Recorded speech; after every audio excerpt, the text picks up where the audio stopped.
Meus irmãos, a graça e a paz do Senhor Jesus, amém?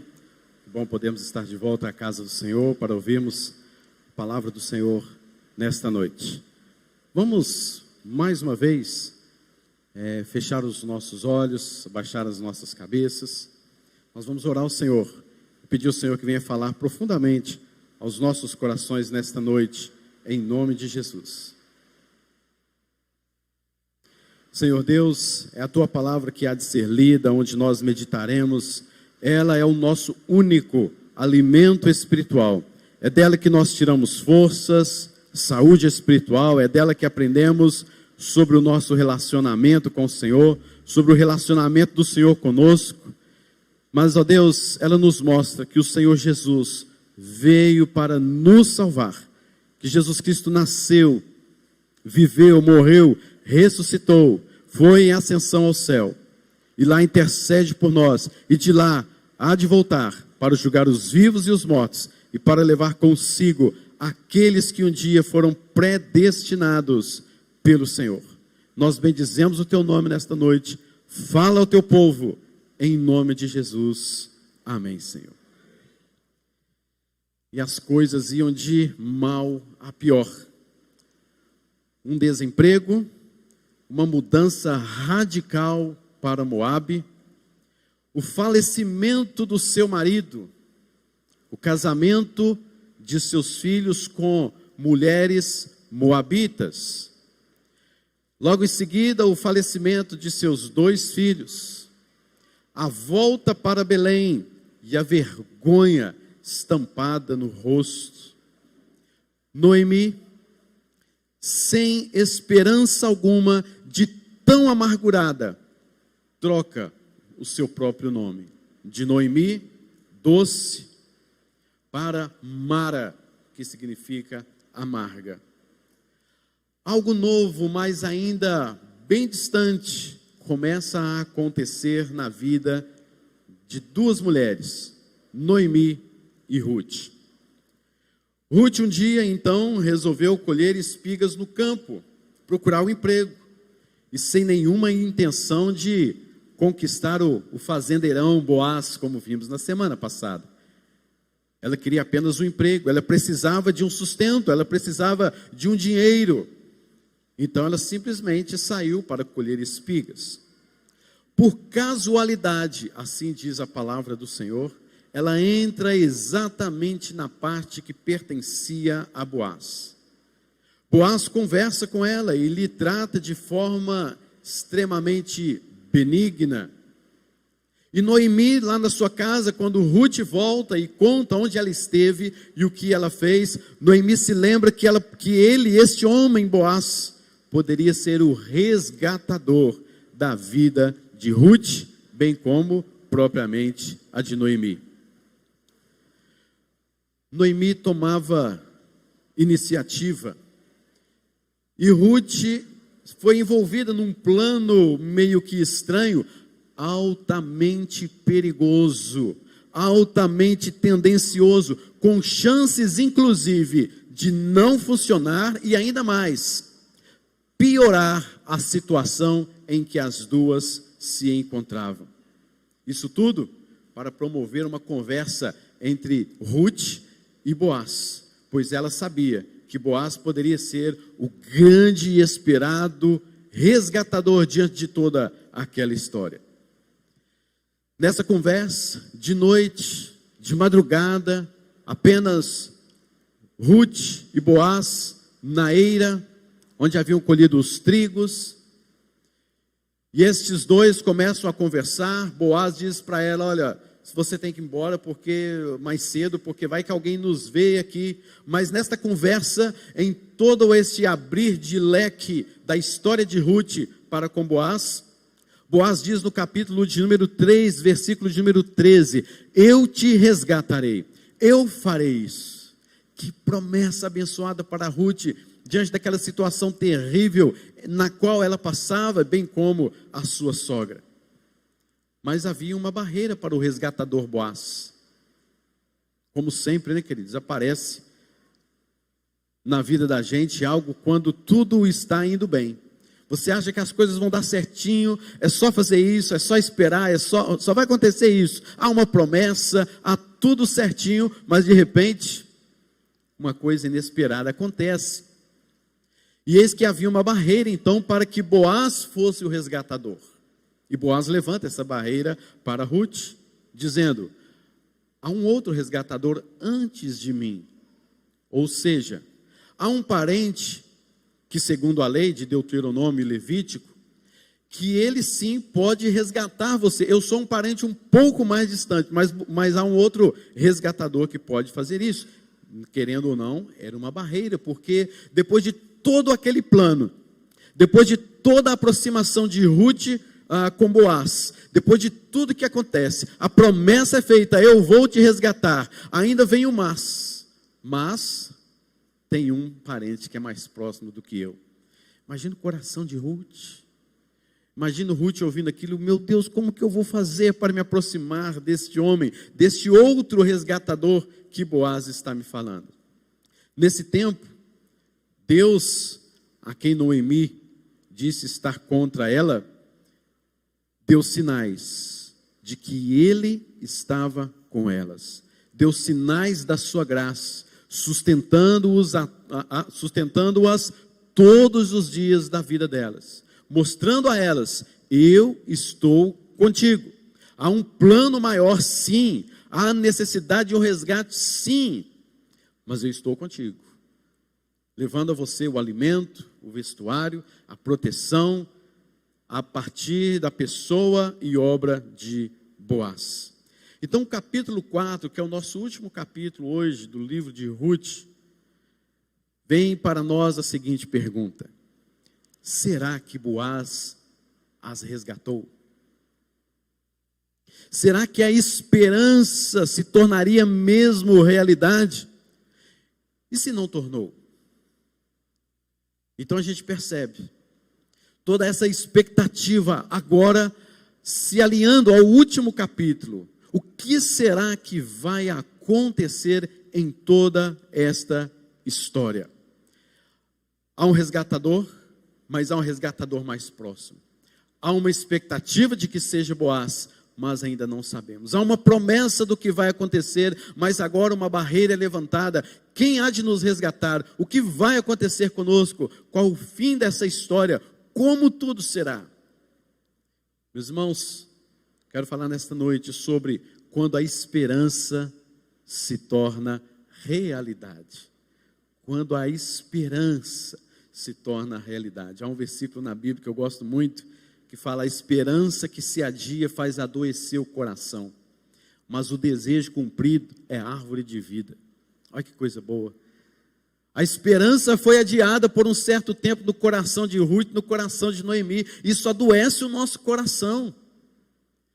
Mas nós vamos falar de hoje sobre a árvore desejável. Ou seja, é como essa árvore que frutificou.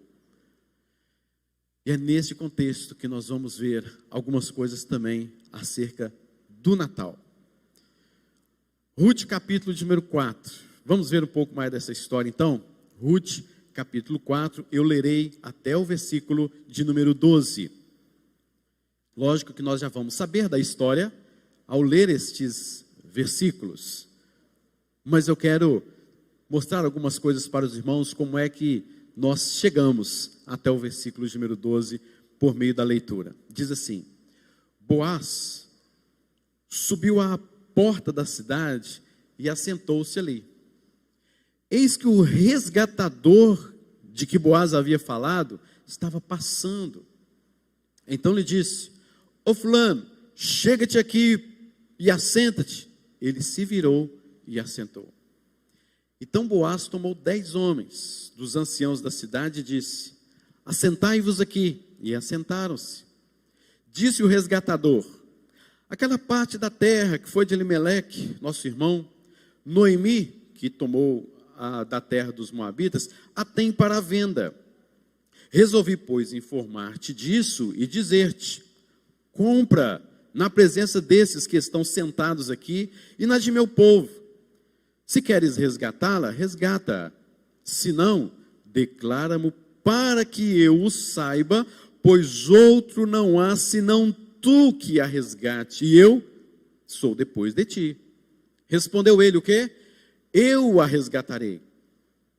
Disse, porém, Boaz: no dia que tomares a terra, então, da mão de Noemi, também a tomarás da mão de Ruth, a moabita, já viúva, para suscitar o nome do esposo falecido sobre a herança dele. Então disse o resgatador: para mim não a poderei resgatar, para que não prejudique a minha. Redime tu o que me cumpria resgatar, porque eu não poderei fazê-lo. Este era outrora o costume em Israel, quanto a resgates e permutas. O que queria confirmar qualquer negócio, tirava o calçado e o dava ao seu parceiro. Assim se confirmava negócio em Israel. Trem esquisito, né? Disse, pois, o resgatador a Boaz: compra a tu. E tirou o calçado. Então, Boaz disse aos anciãos e a todo o povo: sois hoje testemunhas de que comprei da mão de Noemi tudo que pertencia a Elimeleque, a Quilion e a Malom. E também, olha que coisa linda, gente. E também tomo por mulher Ruth, a moabita, que foi esposa de Malom, para suscitar o nome deste sobre sua herança, para que este nome não seja exterminado dentre os seus irmãos e da porta da sua cidade. Disto sois hoje testemunhas. Todo o povo que estava na porta e os anciãos disseram: somos testemunhas. E o Senhor faça a esta mulher que entra na tua casa como a Raquel e como a Lia, que ambas edificaram a casa de Israel, e tu, Boaz, ate valorosamente em Efratá, e faze-te nome afamado em Belém. Seja a tua casa como a casa de Pérez, que Tamar teve de Judá, pela prole que o Senhor te der desta jovem. Até aí só, por enquanto. Dentro de todas essas perspectivas, é necessário nós vermos um pouco sobre a figura do resgatador que está aqui em evidência nestes versículos. A lei do parente resgatador é apresentada para nós em Levítico, capítulo 25, versículos 23 a 34. E a lei que governava o casamento do levirato encontra-se também em Deuteronômio 25, versículos de 5 a 10. Que lei é essa? O propósito dessa lei era preservar o nome e proteger a propriedade das famílias de Israel. Os israelitas, os judeus, entendiam que a terra pertencia a Deus, e Deus não queria que ela fosse explorada por ricos e que fosse aproveitava, da questão dos pobres, aproveitar que eles são pobres, que não tem como resgatar, que não tem como comprar, então vamos aproveitar dos pobres. Deus não queria esse tipo de corrupção, nem dos pobres, nem das viúvas, nem dos órfãos. Quando então estas leis seguiam, elas garantiam que o nome da família do falecido não morreria, no caso de Malom, porque estava ligado a Ruth, e que a sua propriedade não seria vendida para alguém de fora da tribo ou outro clã. Ou seja, o que acontecia aqui era, para que o nome continuasse a ser preservado após a morte de um falecido, de um casado, então alguém bem próximo, mas bem próximo mesmo a essa família, comprava aquele terreno e casava-se com a viúva, para que o nome, a tribo, o clã continuasse a permanecer o seu nome, para que outra tribo não fosse lá comprar, para que os juízes, que eram homens extremamente corruptos nesta época, como o capítulo 1, versículo de número 1 nos mostra, fosse se aproveitar também desta situação e pegar aquele terreno e pegar aquelas mulheres e as tornarem escravas. Infelizmente, os governantes de Israel não seguiram sempre esta lei. Eles eram corruptos. Os profetas mesmos, queridos, tiveram que repreender vários destes reis, vários governantes, porque roubavam das terras dos desamparados. Isso está em 1 Reis 21, Isaías capítulo de número 5, Abacuque capítulo de número 2. Uma das causas do cativeiro babilônico, inclusive, foi devido exatamente ao abuso da terra pelo próprio povo de Israel. Os profetas falaram e atentaram aos governantes sobre o roubo e abuso de terras, de viúvas, de pobres, de órfãos. Em 2 Crônicas mesmo, nós vamos ver uma das chamadas destes profetas. E qual era o significado deste resgate? O que na verdade significava resgatar alguém? A palavra resgatar significa libertar pelo pagamento de um preço. Isso já está nos mostrando alguma coisa, não é verdade? Isso já está trazendo para nós alguma realidade que eu e você já vivemos. Libertar pelo pagamento de um preço. A propriedade de Elimeleque, então, havia sido vendida ou estava, de algum modo, hipotecada, porque ele havia morrido. E, de algum modo, também alguém queria aproveitar desta terra. Então, Ruth e Noemi, atentadas pela palavra de Deus, olhando a palavra de Deus, explica o fato exatamente de que elas fazem um plano meio que mirabolante, meio que perigoso, para tentar alcançar o coração de Boaz, para tentar convencê-lo que elas necessitavam urgentemente de alguém que as resgatasse. Vendo então as características de um resgatador. Em primeiro lugar, precisava ser um parente próximo. Está lá em Levítico 25, 25. E o principal obstáculo que Boaz encontrou naquele dia foi porque não era ele o resgatador. Era outro, um parente mais próximo de Noemi. Segundo lugar, era preciso ter os recursos necessários para pagar o resgate. Ou seja, não bastava simplesmente ser um parente próximo.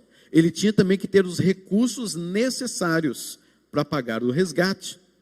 Terceiro lugar, o resgatador deveria estar disposto a pagar o resgate. Não bastaria ser um parente próximo, não bastaria ter grandes recursos.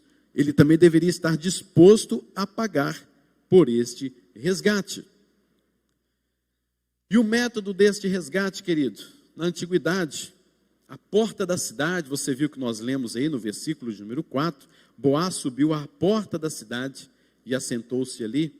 A porta da cidade, querido, era um fórum oficial, é onde se realizavam transações judiciais de mercadorias, coisas que diz respeito ao juízo e na presença de anciãos. Isso era lei, está lá em Deuteronômio, em 2 Samuel e também no próprio livro de Jó, nós vamos encontrar algo desse tipo, de ir à porta da cidade para fazer alguma transação judicial. E Boaz foi para lá naquele dia. E a gente percebe, queridos, com a história que nós já lemos, que havia uma disposição muito grande de Boaz em ser o resgatador, mas ele precisava de algo, ele precisava de conversar com um tal senhor fulano. Senhor fulano. Ele precisava de conversar com esse camarada, antes de fazer qualquer transação judicial.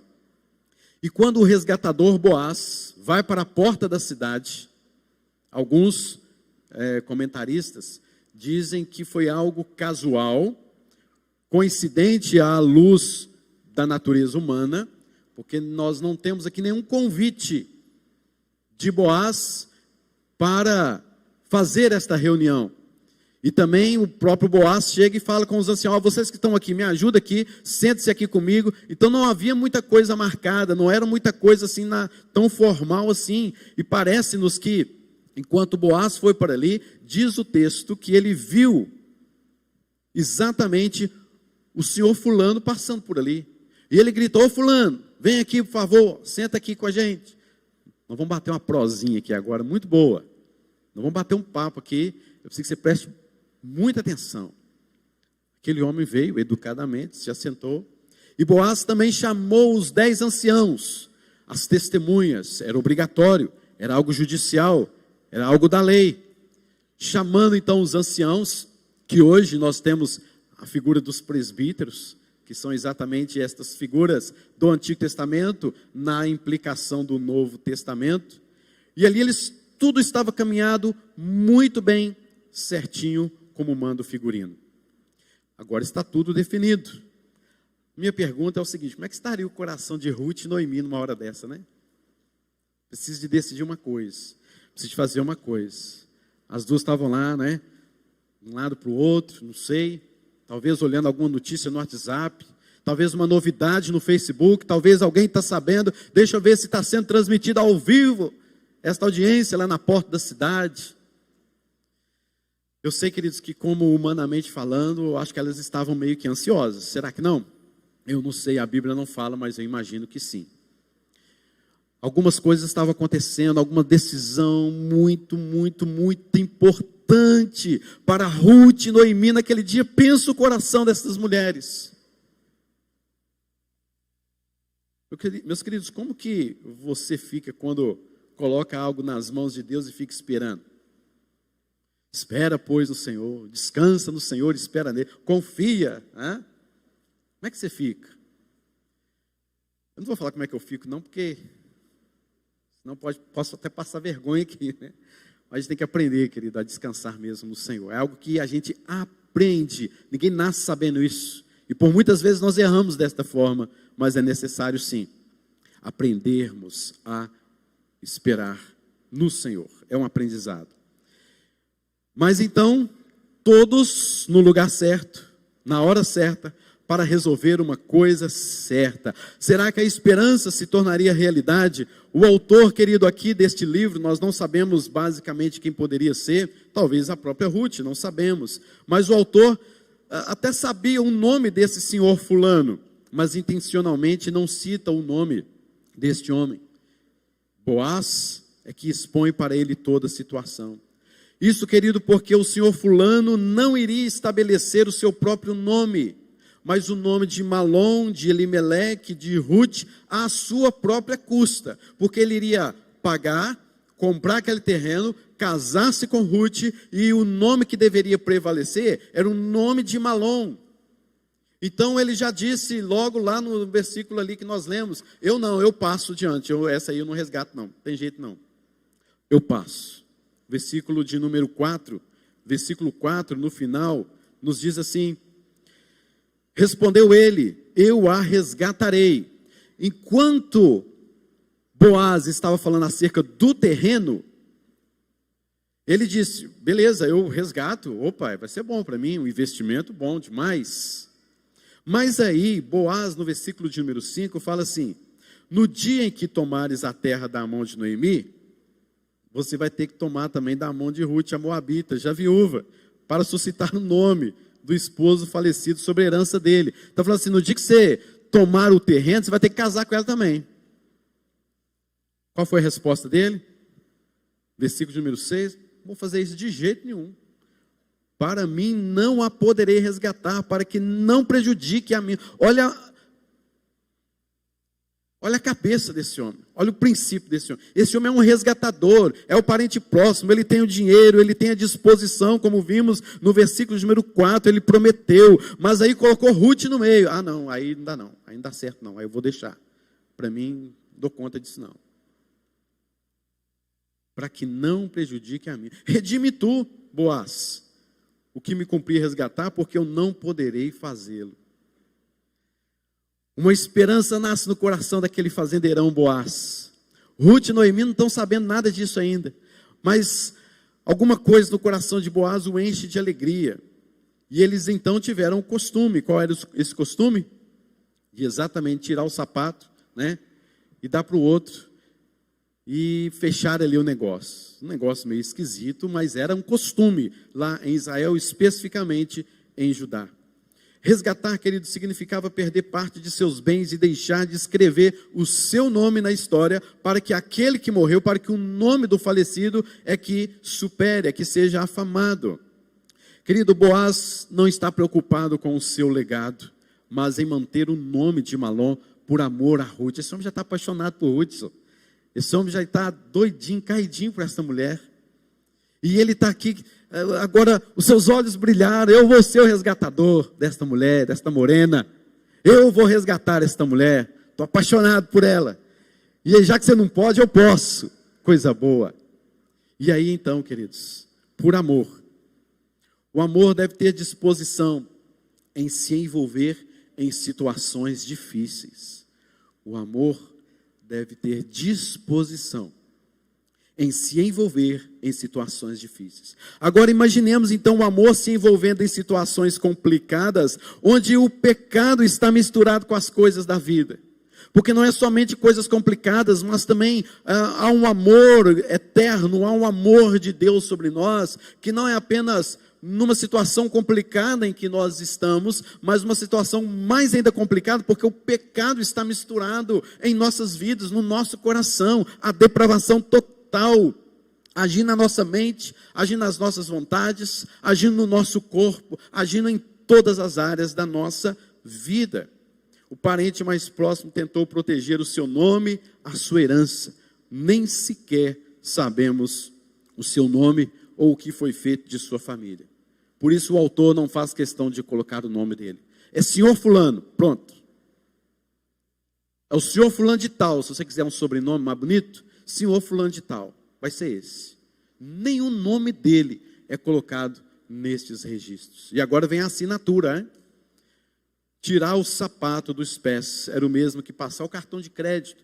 Reconhecer firma era dar uma nota promissória. E com esse gesto, o parente indicou que estava abrindo mão de seu direito de posse e daquelas terras.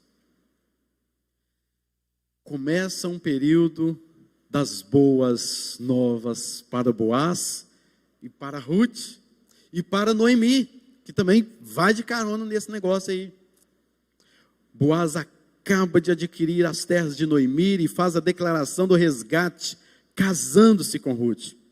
Meus irmãos, a esperança, sim, de fato, tornou-se realidade na vida de Noemi, tornou-se realidade na vida de Ruth. Algo novo aconteceu naquele dia. A esperança que foi tanto tempo adiado, a esperança que foi tanto tempo colocada de lado, talvez, bem adiada mesmo, agora, querido, ela se torna uma realidade.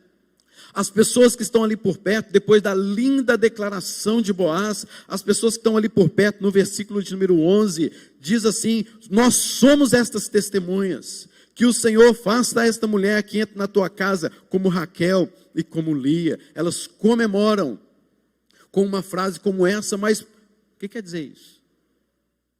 Então, Raquel, Lia, no meio da história, que negócio é esse aí? Que ela seja como Lia e Raquel. Lia e Raquel não eram da família do povo de Deus, elas eram estrangeiras, elas eram de outros povos. Mas por meio do casamento delas, por meio da fé, elas se tornaram parte da linhagem. E delas, e de mais outras duas, vieram as 12 tribos de Israel. Sabe o que significam as 12 tribos de Israel no Antigo Testamento? A igreja, o povo de Deus do Antigo Testamento. É tanto que você vai ver isso lá em Apocalipse, nós não vamos entrar em detalhes agora, mas as 12 tribos de Israel, os 12 apóstolos, todos são símbolos da igreja do Senhor Jesus Cristo.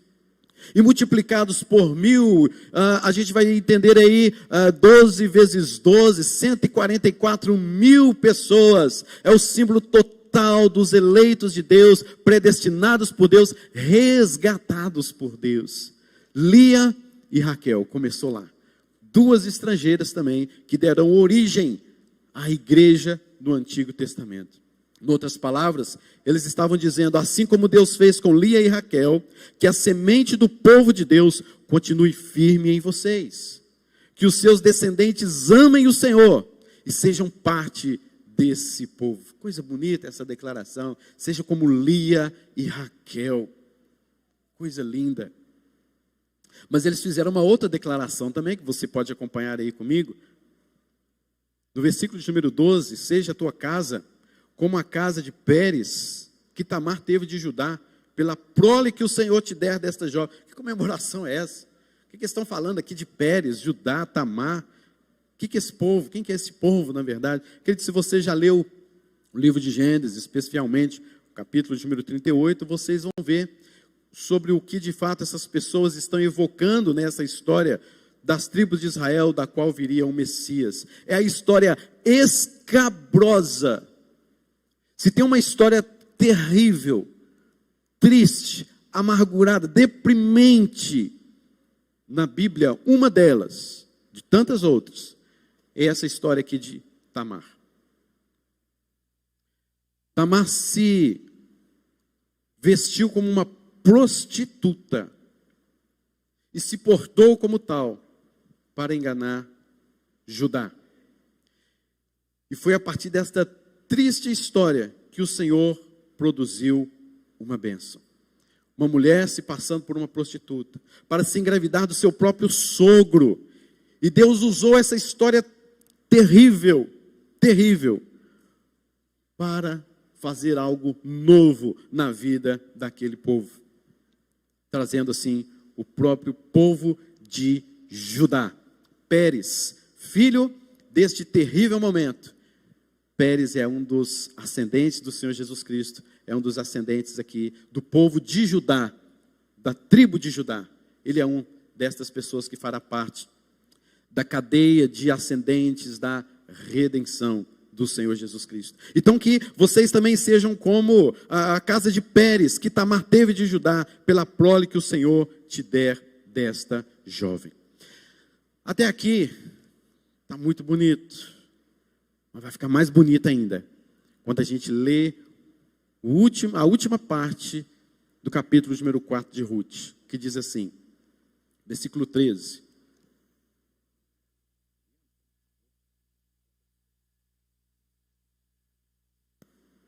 Versículo 13 nos diz: assim tomou Boaz a Ruth, e ela passou a ser a sua mulher, coabitou com ela, e o Senhor lhe concedeu que concebesse, e teve um filho. Então as mulheres disseram a Noemi, olha que diferença do capítulo número 1, quando Noemi chega naquela cidade desesperada, desgraçadamente acabada. As mulheres agora dizem: seja o Senhor bendito, que não deixou hoje de te dar um neto, que será o teu resgatador. E seja afirmado em Israel o nome deste.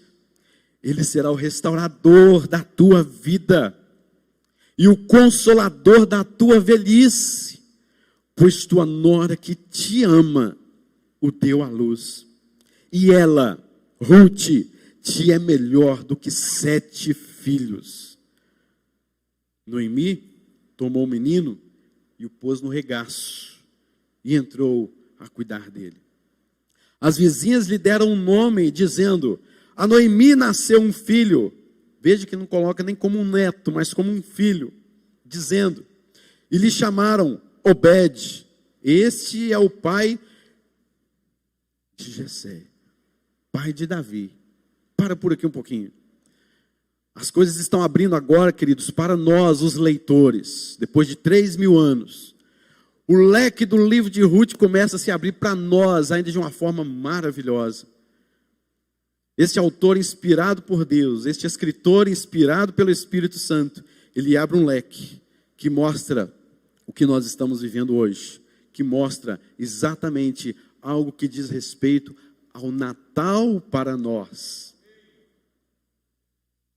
Meus irmãos, a horrorosa face dos problemas de Noemi e Ruth, dos funerais pelas quais ela passou no início, das idas, das vindas, do desespero, da amargura, da falta de esperança, e agora essa esperança renasce, tudo fica lindo demais, tudo agora torna a ter sabor, tudo fica colorido, tudo tem agora uma alegria, há um sorriso, eu consigo ver o sorriso estampado no rosto desta mulher chamada Noemi, que chegou ali ela mesma chamando de amargurada, de amargura, a dor constante na vida desta mulher. Agora uma mulher sublime, agora uma mulher sorridente, com alegria em seu coração, porque não tem mais cinzas, não tem mais amargura, há só esperança renovada e cumprida a ordem e a palavra do Senhor sobre a vida dela. Deus não é mais o seu inimigo, como ela pôde notar, pelo contrário, talvez do coração dela fluísse palavras de louvores e adoração ao nome de um Deus todo-poderoso, que guia e que controla todas as coisas. Amém, queridos?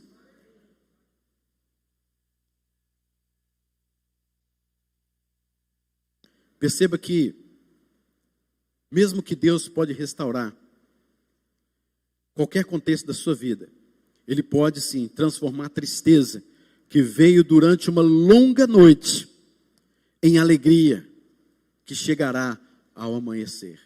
O livro de Ruth é exatamente isso. A noite que veio o pranto, o choro, a tristeza. Este livro termina com a alegria que veio de um lindo amanhecer. Perceba que Noemi pediu para que a chamasse de Mara. Mas em nenhum tempo o escritor escreve Mara. O escritor só escreve Noemi. Noemi. Noemi. Porque aquela história, para quem a vê hoje, é uma história linda, é uma história doce. É uma história maravilhosa quando nós lemos o livro de Ruth. Não era para estar escrito Mara. Era para estar escrito Noemi mesmo. Queridos, algumas aplicações para nós. Você também precisa de um resgatador. Quem é o seu resgatador? Em quem você tem posto a sua confiança? No senhor fulano de tal? Na pessoa que nem nome ela tem? Você, querido, que conhece a palavra de Deus e se encontra longe dos caminhos do Senhor, você está confiando no senhor fulano de tal. Você que um dia conheceu, que abandonou, que anda por outros caminhos, você continua confiando no senhor fulano de tal, que eu não sei quem é e nem você sabe, mas você confia nele. Você acha que ele é o seu resgatador. Ele pode te prometer em resgatar, ele pode te dar uma linha de esperança, mas sabendo que você é quem você é e o que você fez, logo ele desiste.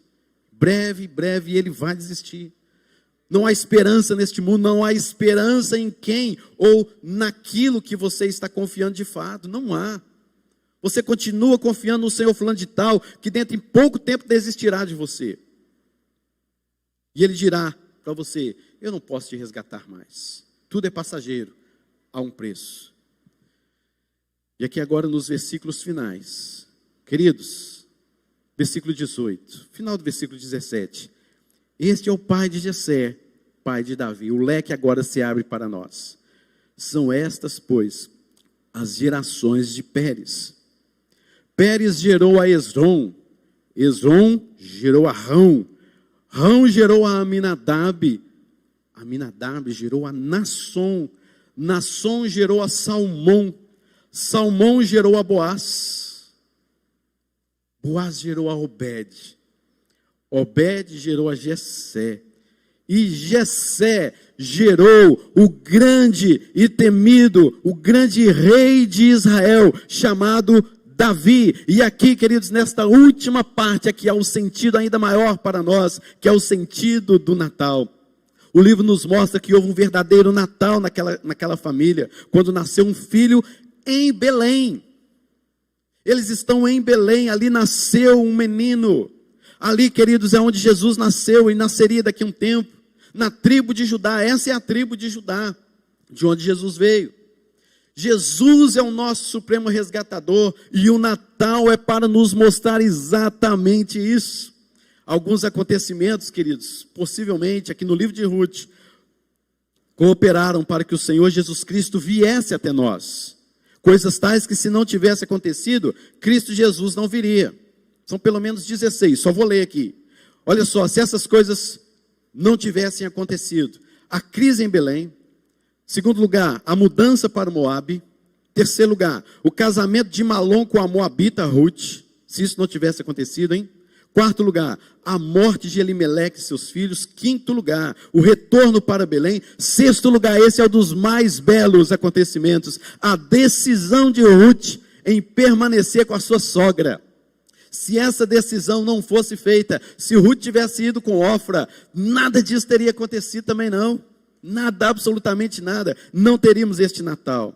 Sétimo lugar, a iniciativa de Ruth em ir em busca de espigas em algum lugar. Oitavo, a casualidade de entrar exatamente no campo de Boaz. Nono, o plano esquisito e cheio de perigos.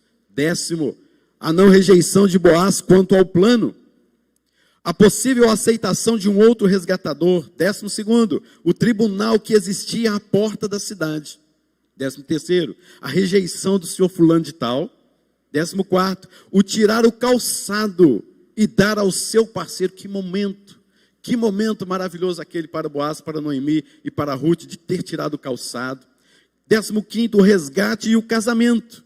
E por último, o filho de Obed, que se tornou pai de Jessé, pai de Davi.